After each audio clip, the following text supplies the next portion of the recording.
A sloth, a donkey, and a curious human. Send a prompt and see what they're doing. One hits record with a question on his mind. Two brothers pick it up, see what they find. Corn takes his time, Herman's got the facts. Back and forth, they never hold back. My weird prompts, come on in, that's where we begin. My weird prompts, glad you're here.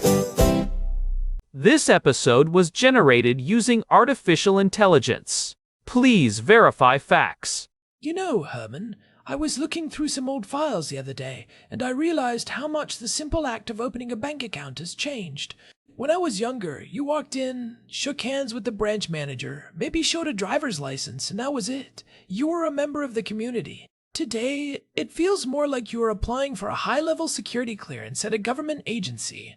You've got to provide proof of address, tax identification numbers, sometimes even the source of your initial deposit. It is this massive, invisible friction that we all just accept as part of modern life. It is like there is a ghost in the room every time you move money, and that ghost is a compliance officer you will never meet. Herman Poppleberry here, and you are spot on, Corn. That friction isn't just bureaucracy for the sake of bureaucracy. It is the visible tip of a massive global iceberg known as Know Your Customer and Anti-Money Laundering Compliance, or KYC and AML. Our housemate Daniel actually sent us a prompt about this very topic, asking us to dive into the history of how we got here. It is a fascinating evolution from banking as a personal relationship to banking as a form of state-mandated surveillance. We are living in an era where the bank knows more about your spending habits than your spouse does, and they are legally required to tell the government if those habits look even slightly weird. It really is. And I think it is important to frame this correctly. We aren't just talking about filling out forms. We are talking about the fundamental architecture of the global financial system. When you look at the prompt Daniel sent over, it really highlights this shift from KYC being a business courtesy, basically just making sure the bank knows who they are lending to so they don't lose money, to it becoming a legal requirement where the bank acts as an unofficial arm of law enforcement. It is the plumbing of global finance, but the pipes are now lined with sensors and microphones. That is exactly the right way to put it. The bank is essentially deputized by the government to monitor its own customers. Today we are going to trace that evolution, starting all the way back with the Bank Secrecy Act of 1970 and moving through the seismic shifts after September 11, 2001. We will look at the European directives, the global influence of the Financial Action Task Force, and where this is all headed with artificial intelligence and decentralized finance. By the time we are done, you will understand why your bank asks you so many annoying questions every time you try to send a wire transfer. It is a lot to unpack, but I think it is necessary because most people don't realize that their bank is constantly running algorithms on their behavior. If we are looking at the plumbing of global finance, the first real pipe was laid in 1970 with the Bank Secrecy Act. Before that, banking in the United States was relatively private, wasn't it? I mean, unless you were a known mobster, the government wasn't really looking at your ledgers. It was remarkably private. If you go back to the mid-20th century, bank secrecy was seen as a pillar of a free society. But by the late 1960s, the government started getting worried about organized crime, the drug trade, and tax evasion. They felt that the anonymity of the banking system was being used to hide the proceeds of illegal activities. So, the Bank Secrecy Act, or the BSA, was passed in 1970. This was the birth of the Currency Transaction Report, or the CTR. Right, and that is the famous $10,000 rule. Any cash transaction over $10,000 had to be reported to the Treasury Department. I have always wondered, why 10,000? It seems like a somewhat arbitrary number, especially considering inflation since 1970. $10,000 back then was worth a lot more than it is today. If you adjusted that for inflation to 2026, we would be talking about nearly $85,000. It was a massive amount of money in 1970. Back then, the rule was really designed to catch the big fish, the major drug traffickers or mob bosses moving huge suitcases of cash. The idea was to create a paper trail that law enforcement could follow.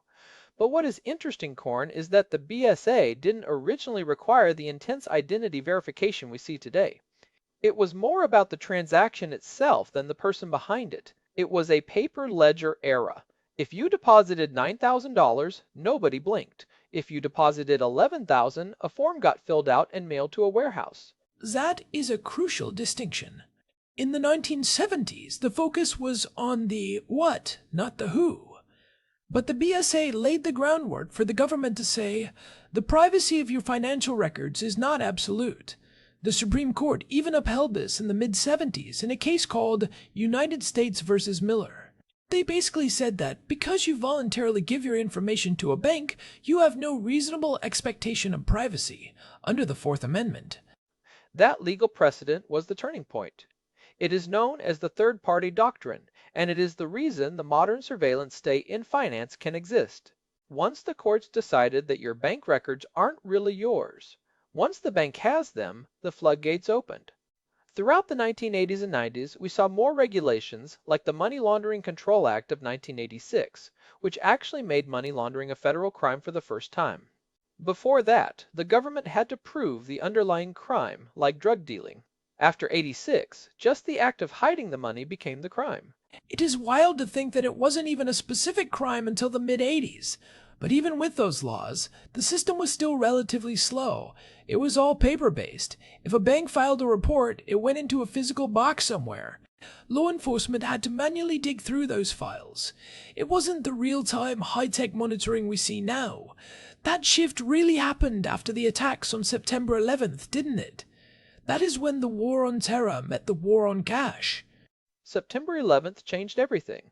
The focus shifted from organized crime and tax evasion to counter-terrorism financing. The logic was that if you could choke off the money, you could stop the attacks. This led to the passage of the USA PATRIOT Act in late 2001. Specifically, Section 326 is what every compliance officer in the country knows by heart. That section mandated that every financial institution must have a formal customer identification program, or a CIP.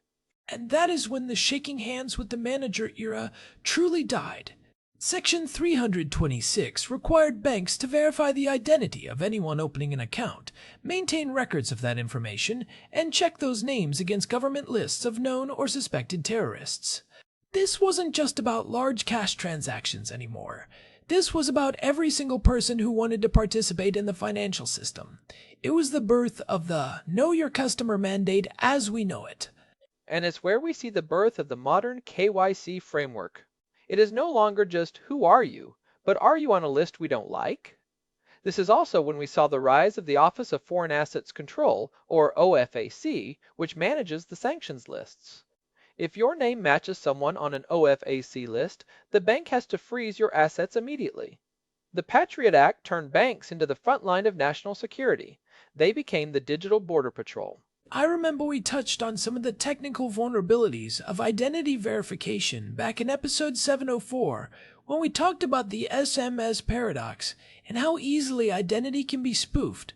But in the banking world, the PATRIOT Act forced a move toward more hard identity markers. But Herman, there is a second part to this shift that I think is even more significant than just checking an ID. It is the move toward a risk-based approach, or RBA. Can you explain what that actually means in practice? Because it sounds like the bank is basically profiling you. Because they are, corn. That is exactly what they are doing. Initially, compliance was a check-the-box exercise. Do you have a passport? Yes. Is the address valid? Yes. Okay, account opened. But regulators realized that wasn't enough. A grandmother in Ohio and a high-ranking official from a country known for corruption might both have valid passports, but they represent very different levels of risk to the bank. So, the risk-based approach means the bank treats you differently based on who they think you are and what they think you might do. It is predictive, isn't it? Precisely. Instead of one size fits all, the bank develops a risk profile for every customer. They look at things like your occupation, your nationality, the types of transactions you're likely to make, and your geographic location. If you are a politically exposed person, or a PEP, like a politician or a close family member of one, you are automatically moved into a high-risk category. This means you get enhanced due diligence, or EDD. The bank will ask for more documents, they will monitor your transactions more closely, and they will require more frequent updates to your information. They might even ask for your source of wealth. Basically, how did you get all this money in the first place? It sounds like a massive data engineering challenge. You are not just looking at a static ID anymore. You are looking at a dynamic stream of behavior. If I suddenly start receiving large wire transfers from a country in the Middle East or Eastern Europe, an algorithm is going to flag that because it doesn't match my normal risk profile. It is like a credit score, but for suspiciousness. That is exactly right. It is the transition from static verification to dynamic risk scoring. Banks now use sophisticated machine learning models to establish a baseline for your behavior. They look at your expected activity profile. Anything that deviates from that baseline triggers a Suspicious Activity Report, or ASAR. And here's the kicker, Corn. By law, the bank is forbidden from telling you that they have filed a SAR on you. It is called tipping off. You could be under investigation by your bank and have no idea. In fact, if you ask them why your account is frozen and they tell you it is because of a SAR, the bank employee could actually go to jail. That is a huge departure from the traditional legal standard of being innocent until proven guilty. In the banking world, if the algorithm flags you, you are essentially guilty of being suspicious until the bank's compliance department decides otherwise. And if they decide you are too much of a risk, they can just de-risk you, which is a polite way of saying they close your account and kick you out of the bank. We see this happening a lot with conservative organizations, crypto companies, or even just people with unpopular views in certain jurisdictions. It is a form of financial excommunication. It really is. And this isn't just a United States phenomenon. This is where we need to look at the global stage. While the PATRIOT Act was happening in the US, the European Union was busy rolling out its own set of rules called the Anti-Money Laundering Directives, or AMLDs. We are currently in an era where the sixth iteration of these directives is being fully enforced, and we are seeing the rise of the AML, the Anti-Money Laundering Authority, which is a centralized EU body based in Frankfurt. I have been following the EU directives a bit, and one of the biggest changes in the recent ones, like AMLD 5 and 6, is the focus on beneficial ownership. For a long time, people could hide behind shell companies or complex corporate structures. You might know that Company X owns the account, but you don't know who actually owns Company X. It was like a Russian nesting doll of paperwork. Right. The EU decided that wasn't acceptable anymore. They mandated that member states create centralized registries of beneficial owners. This means if you own more than 25% of a company, your name, birth date, and nationality go into a database. In the US, we caught up with this via the Corporate Transparency Act, which as of 2026 is in full swing. If you own a small business, you now have to report who actually pulls the strings to FinCEN. They want to strip away the corporate veil entirely. The idea is that there should be no such thing as an anonymous company in the financial system. It is a complete reversal of the old Swiss banking model, where secrecy was the primary product. Now, transparency is the mandate. But this brings up a massive tension, Herman.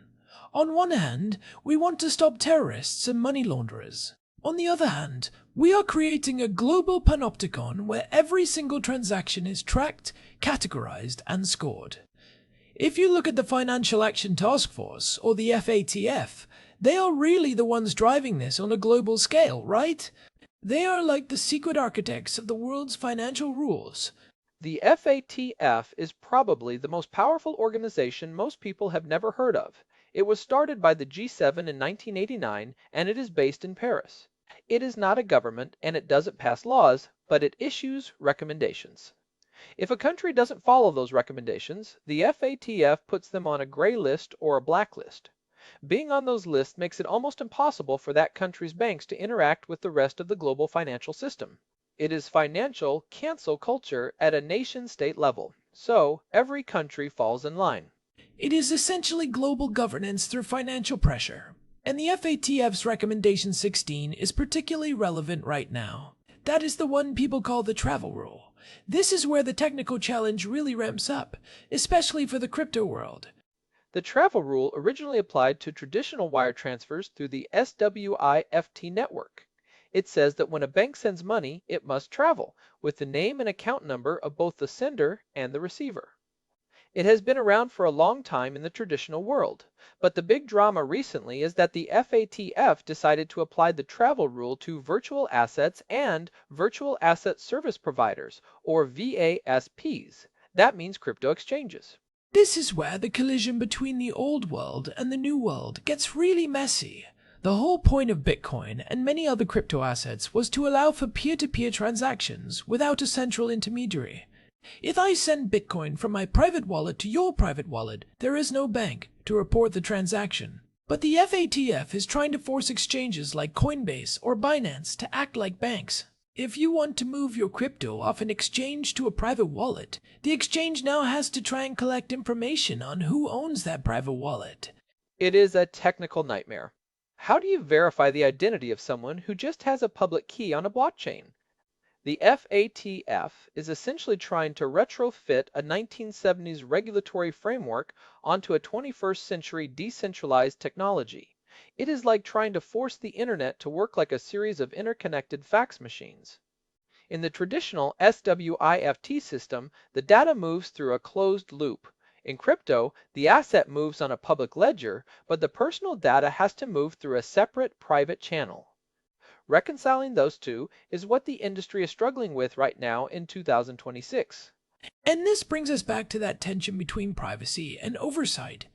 In episode 471, we talked about digital wallets and how merchants track our spending. But this KYC and AML layer is even deeper. It is not just merchants, it is the state.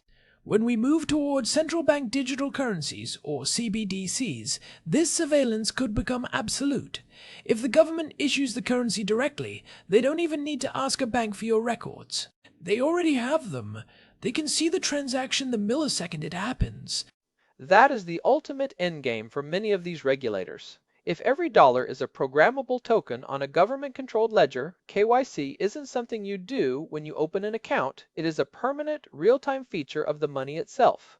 They could theoretically prevent you from spending money at certain stores or on certain products if your risk score is too high or if you are not in compliance with some new regulation. It is the social credit score of finance.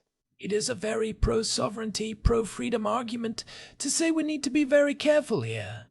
As conservatives, we generally believe in the rule of law and stopping criminals, but we also believe in individual liberty and the right to be left alone. When the risk-based approach turns into political risk scoring, we have a problem. We have seen examples where people have had their accounts frozen for donating to protests that the government deemed unacceptable. That is a very dangerous road to go down. It turns the financial system into a weapon for social engineering. It's the weaponization of the financial system. And it is not just a theory. We have seen it happen in Canada with the trucker protests. We have seen it happen in the UK with politicians being debanked for their political views. The infrastructure built for the Bank Secrecy Act to catch drug lords is now being used to enforce social and political conformity. This is why the how we got here, part of this discussion, is so important. These laws were always passed with the best of intentions, stopping crime, stopping terror, but the mission creep has been extraordinary. So, if this is the current state of play, a massive, global, AI-driven surveillance apparatus, what is the future? Is there any way to balance the need for security with the need for privacy? You mentioned RegTech and zero-knowledge proofs earlier. Do those offer a middle ground, or are they just more high-tech ways to track us? I think they might be the only way out, Corn. RegTech, or regulatory technology, is a huge industry now. It is basically companies using AI and big data to help banks manage this massive compliance burden. But the real holy grail is something called zero-knowledge proofs, or ZKPs. This is a cryptographic method where I can prove to you that something is true without revealing the underlying data. Okay, give me a concrete example of how that would work for KYC. Because right now, KYC feels like giving the bank my entire life story just to get a debit card. Imagine you want to open a bank account. Instead of giving the bank your passport, your social security number, and your utility bills, all of which they then store on a server that can be hacked, you have a digital identity that has been verified once by a trusted third party. When the bank asks for your ID, your digital wallet provides a proof that says, I am a verified citizen over the age of 18 and I am not on any sanctions lists. The bank gets the yes or no. They need to be compliant, but they never actually see or store your sensitive personal data. That is fascinating. So the bank gets the assurance they need to satisfy the regulators, but they don't become a giant honeypot for hackers because they don't actually hold my documents. It solves the data security issue and the privacy issue at the same time. It is like showing a bouncer a green light that says you are over 21, rather than handing him your driver's license, which has your home address on it. It moves us away from the collect everything model to a verify what is necessary model. But the challenge is getting regulators to accept a cryptographic proof instead of a physical scan of a passport. Regulators are notoriously slow to adopt new technology. They like their paper trails, even if those paper trails are now digital PDFs. They want to be able to audit the data later, and a zero-knowledge proof, by definition, doesn't leave a data trail to audit. It also requires a shift in the philosophy of the FATF and other global bodies. They have to move from a surveillance-first mindset to a privacy-preserving mindset. And right now, the momentum seems to be going in the opposite direction. The EU's latest directives are pushing for even more data sharing and even more centralized databases. They are building a bigger haystack to find the same few needles. You are right. There is a real tug-of-war happening. On one side, you have the privacy tech community building tools, like ZKPs and decentralized identity. On the other side, you have the security-first regulators who want more visibility into every corner of the financial world. And in the middle are the banks, who are just trying not to get fined billions of dollars. Because, let us be clear, the fines for AML failures are astronomical. We have seen banks like HSBC or Danske Bank hit with fines in the billions. When the stakes are that high, banks don't take risks on privacy. When the fines are that high, the banks will always choose the most conservative, most intrusive path. They would rather annoy 10,000 legitimate customers with endless paperwork than let one suspicious transaction through that might lead to a regulatory audit. This is why we see the de-risking phenomenon. If a customer is even slightly weird or complex from a compliance standpoint, maybe they are an immigrant sending money to a high-risk country, or a small business owner in a cash-heavy industry, the bank just says, "No thanks, you are not worth the risk." It is a form of financial exclusion. And that is the real tragedy of the modern KYC system. It is supposed to stop the bad guys, but in reality, the sophisticated money launderers usually find ways around it. They use mules. They use offshore jurisdictions that aren't compliant. They use complex trade-based money laundering schemes. The people who are most affected by these rules are the small business owners, the immigrants trying to send money home, and the average citizens who just want to manage their finances without being treated like a criminal. It is the classic security theater problem. We create all this friction and collect all this data, but does it actually stop the crime? I have seen some startling statistics on this. Herman, what is the actual success rate of this massive global apparatus? It is depressing, Korn.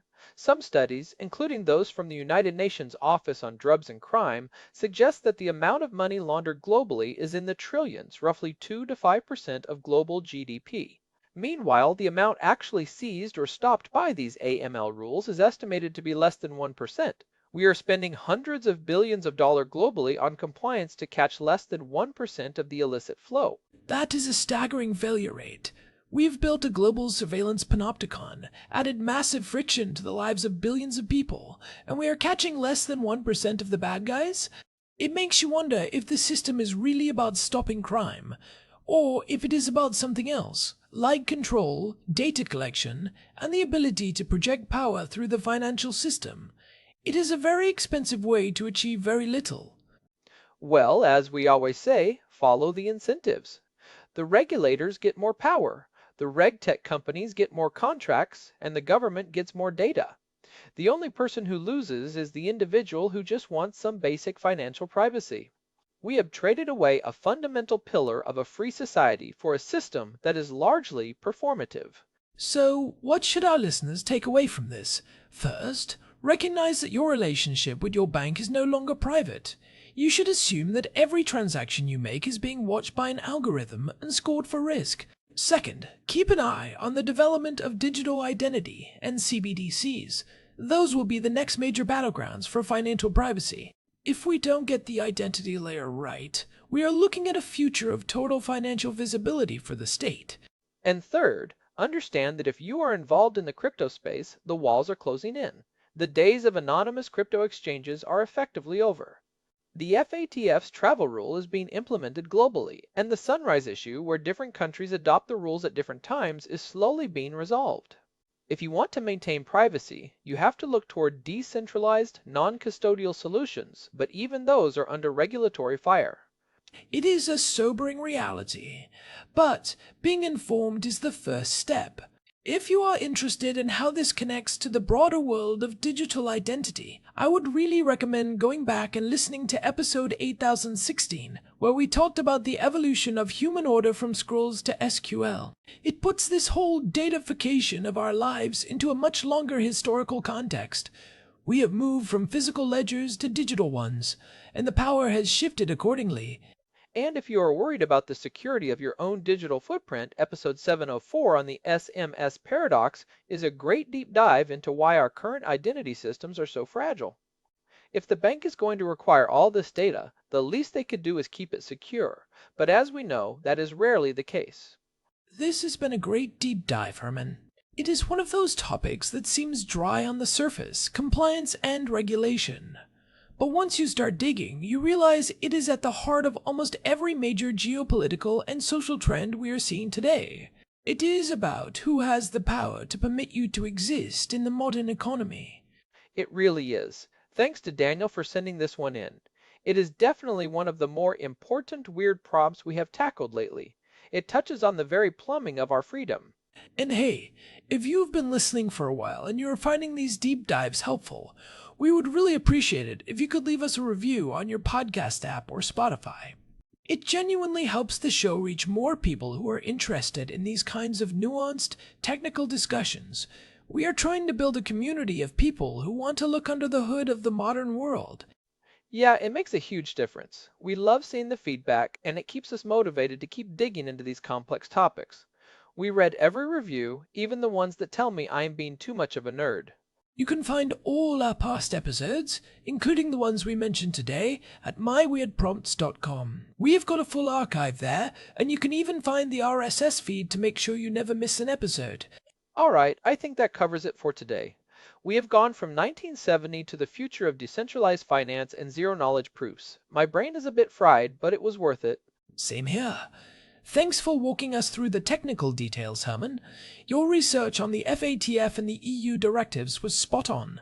It is scary, but it is better to know than to be in the dark. My pleasure. It is what I do. Until next time, everyone, keep an eye on those bank statements. Thanks for listening to My Weird Prompts. We will be back soon with another deep dive into the ideas and technologies shaping our world. Stay curious and stay informed. Herman Poppleberry, signing off. Take care, everyone. And Corn Poppleberry, see you in the next one. Goodbye. This episode was generated using Gemini Flash 3. Text-to-speech engine was Chatterbox. Thanks for listening to our show, My Weird Prompts, where our thoughts go from slow takes to facts on cue. We change and follow through. My Weird Prompts, that's the close from sloth.